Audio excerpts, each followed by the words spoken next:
Hello boys, आज हम करेंगे अनुस्वार, अनुनासिक और नुक्ता। अब देखते हैं सबसे पहले अनुस्वार। और इसको करने से पहले हमें ये पता होना ज़रूरी है बॉयज कि जितने भी वर्ण वर्णमाला में है उनको बोलते हुए हमारे फेफड़ों से, हमारे लंग से हवा बाहर निकलती है, श्वास वायु हम छोड़ते हैं और वो मुख के अलग अलग भागों को स्पर्श करती है, टच करती है। पर हम अगर अनुस्वार की परिभाषा देखें तो जिसके उच्चारण में श्वास वायु नाक से निकले उसे हम अनुस्वार कहते हैं। ये मुख के पार्ट्स को टच नहीं करती है, जबकि अनुस्वार के उच्चारण में श्वास वायु कहाँ टच करती है? नाक से बाहर निकलती है। तो ये ध्यान रखना भी जरूरी है कि जो अनुस्वार है उसका प्रयोग किसके लिए किया जाता है? जो हर वर्ग मतलब जैसे क ख ग घ ग है तो उसको हम क वर्ग बोलते हैं। च छ वाली लाइन को हम च वर्ग, फिर ट वर्ग, त वर्ग, प वर्ग। तो ये सारे जो लाइन जिस वर्ण से शुरू होती है वो वर्ग कहा जाता है। और हर वर्ग का पांचवा वर्ण कौन कौन से है? ग है, य है, ण है, न है, म है।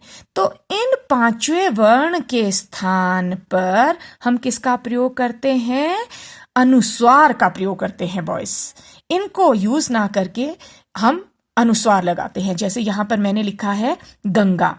पहले हम इन शब्दों को इस तरह से लिखते थे, परंतु अब हमने ग के स्थान पर जहां आधा आ रहा है, य आधा आ रहा है, ण आधा आ रहा है, न आधा आ रहा है, म आधा आ रहा है, इनके स्थान पर कब, ये रूल है कि जब जैसे ये वाला वर्ण हम देखें, गंगा देखें, अगर यहां देखो उसी वर्ग का वर्ण है, जैसे क वाली लाइन का ही वर्ग है, वर्ण है क ख ग घ ग, तो ये वाला ग किस में चेंज हो जाता है?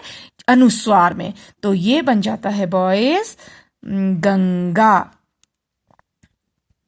ये ग किस में बदल गया? ग में। पर ये ध्यान रखना है कि जो ये वाला वर्ण है ये क्या है? उसी वर्ग का। तो ये गंगा में बदल गया। तो हम इस तरह से अब हम नहीं देखते हैं, पुरानी बुक्स में हमें देखने को मिलता है, पर अब हम इसको क्या करते हैं? अनुस्वार में बदल देते हैं। अब देखो चन के बाद अगर देखें तो च ही है, उसी वर्ग का वर्ण है, तो ये चंचल किस में बदल गया? अनुस्वार में। अब इसमें ठंडा, तो ये ण किस में बदल गया? अनुस्वार में, ठंडा। और ये वसंत हम आधा न नहीं बल्कि इसको न में त थ द ध न सेम वर्ण का। चंपा प फ ब भ म, तो चंपा वर्ण है। और ये भी आपने ध्यान रखना है कि मैं देखो बिंदियां कहाँ लगा रही हूं, कहीं इधर नहीं, ग की तरफ नहीं, गंगा, ग के ऊपर आवाज आ रही है। चंचल, ठंडा, वसंत, चंपा।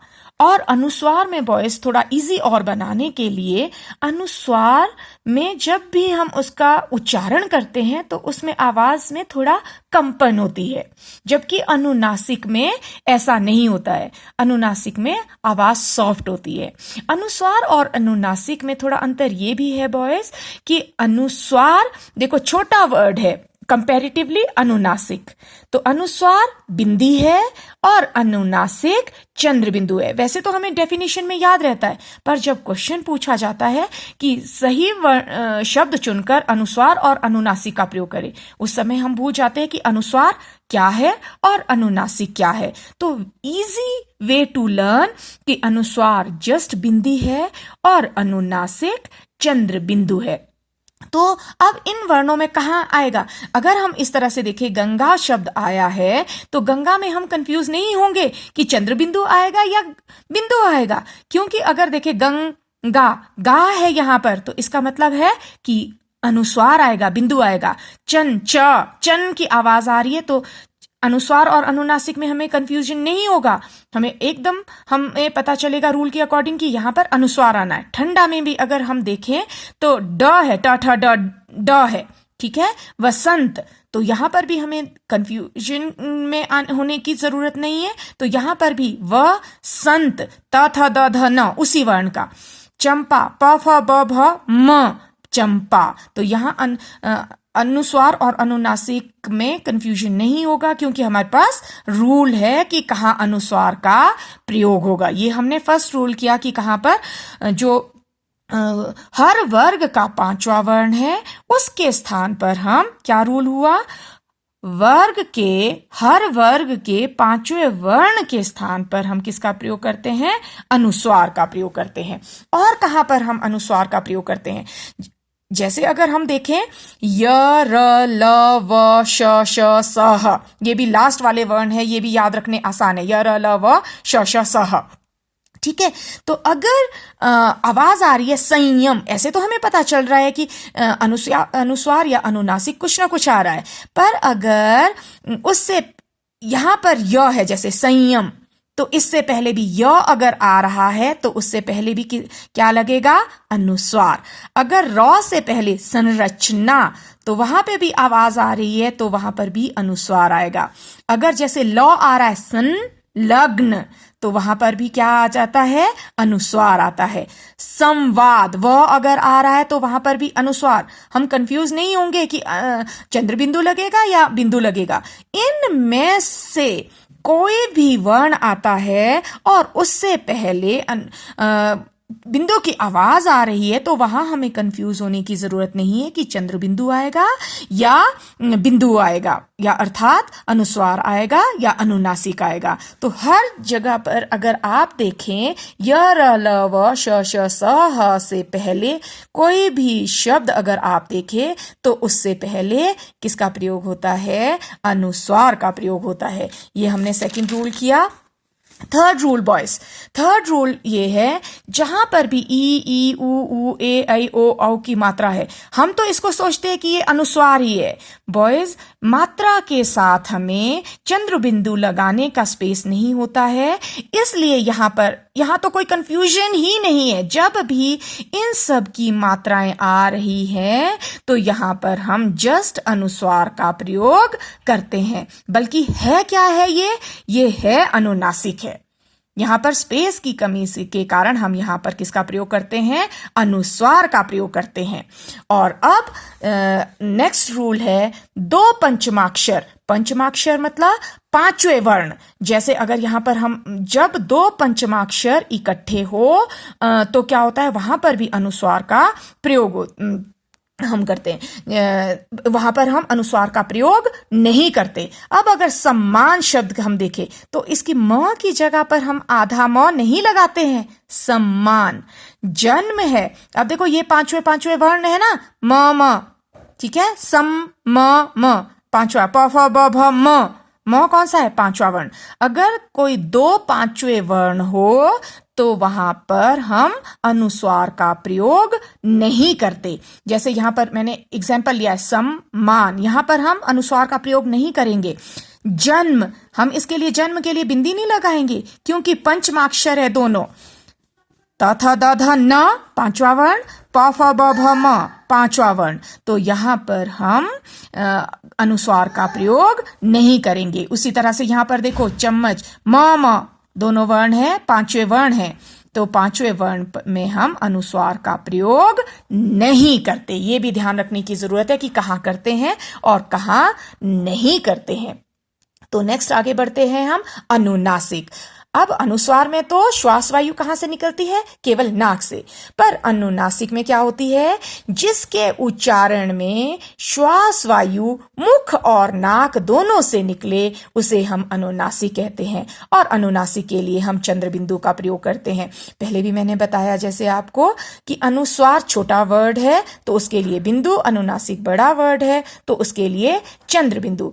अनुस्वार बोलते हुए थोड़ा कंपन होता है बॉयज, मैंने आपको पहले भी बताया, जैसे अनुस्वार, रंग, कंपन, पंचम, ठीक है, तो ऐसे वर्ड जो है कंपन सा, श्रिल सी आवाज में होती है। जो अनुनासिक शब्द होते हैं, जब अनुनासिक का प्रयोग किया जाता है, शब्द नहीं, जब अनुनासिक का प्रयोग किया जाता है तो आवाज में कंपन नहीं होता। अभी हम उदाहरण लेंगे, जैसे जहां इसमें कौन कौन से, जहां शब्द के प्रथम वर्ण में आ की मात्रा होती है, जैसे यहां पर देखो पहले वाले वर्ण में क्या है, आ की मात्रा, तो वहां पर हम क्या करते हैं, चंद्र बिंदु का प्रयोग आता है। देखो अगर हम इसकी प्रोनाउंसिएशन करें, 5 माँ चांद, तो आवाज में कंपन नहीं हो रहा है, सॉफ्ट आवाज है। तो ये भी एक अंतर है अनुस्वार और अनुनासिक में। ठीक है बॉयज। अब यहां पर जहां शब्द के, अब सेकंड रूल क्या है, एक रूल हमने पढ़ा जहां फर्स्ट वर्ड में आ की मात्रा है वहां पर चंद्र बिंदु आता है, और सेकंड रूल है जहां शब्द के अंतिम वर्ण में आ की मात्रा हो। अब अंतिम वर्ण में भी, वहां, कहां, जहां, यहां पर भी क्या हो रहा है, अंतिम वर्ण में आ की मात्रा है, यहां पर भी क्या होगा, यहां पर भी चंद्र बिंदु का प्रयोग होगा। अब हम नेक्स्ट रूल देखते हैं, एक वचन से बहुवचन बनाते हुए अंतिम वर्ण के ऊपर भी क्या होता है, चंद्र बिंदु का प्रयोग होता है। जैसे लड़की से लड़कियां बना, लड़कियां, लास्ट वर्ड में, तो ये भी ध्यान रखना है आपने कि कहाँ लगाना है। आप बॉयज चेंज कर देते हो, यहाँ कई बार यहाँ चंद्र बिंदु लगा लेते हो, कई बार यहाँ पीछे ले जाते हो, तो ये आ की मात्रा की जस्ट ऊपर लगता है। आप किसी भी शब्द में अगर आप देखें तो मैंने कहाँ लगाया है।